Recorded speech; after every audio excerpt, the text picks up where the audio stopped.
Hello, আসসালামু আলাইকুম। সবাইকে বাসে ঈদ মোবারক। ঈদ তো প্রায় চলেই গেল, কিন্তু ঘোরাফেরার আমেজ এখনো রয়েই গেল। তো এই ঈদে কে কোথায় ঘুরতে গেলেন অবশ্যই কমেন্ট করে জানাবেন। তো আমরা মেয়ে মিলে চলে গেলাম লালবাগ কেল্লায়। আমাদের বাসা থেকে হেঁটে যেতে মাত্র 5 মিনিট লাগে, তারপরও আমাদের যাওয়া হয় না। আসলে কথাই আছে, বাড়ির গরু বাড়ির ঘাস খায় না। তো এই তো সেদিন ভাবলাম যে একটু গিয়ে ঘুরে আসি। আসলে ঈদের মধ্যে কখনোই যাওয়া হয়নি।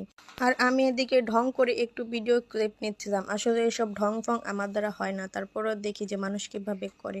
আর আমার মেয়ে এখানে দাঁড়িয়ে আছে, মাঠ থেকে পারমিশন নিয়ে ফুল ছিঁড়বে। তো সে ফুল ছিঁড়বে, চুরি করবে, আবার চোরের ভাগিদার মাকেও রাখবে। এখানে ফুল ছিঁড়া কিন্তু অপরাধ। সে দাঁড়িয়ে দাঁড়িয়ে জিজ্ঞেস করছে, আর কি ছিঁড়বো আম্মু?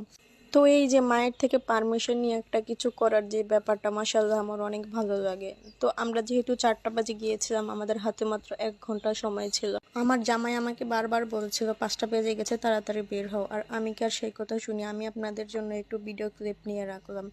তো এই আর কি সেই দিনের ঘোরাঘুরি। আসলে লালবাগ কেল্লা জায়গাটা কিন্তু অনেক সুন্দর, কিন্তু আমাদের বাসার পাশে হওয়াতে সেরকম যাওয়া হয়নি। এইবারের ঈদে আপনারা কোথায় ঘুরতে গেলেন অবশ্যই কমেন্ট করে জানাবেন। তো আজকের ভিডিওটা এই পর্যন্তই। সবাই ভালো থাকবেন। খোদা হাফেজ।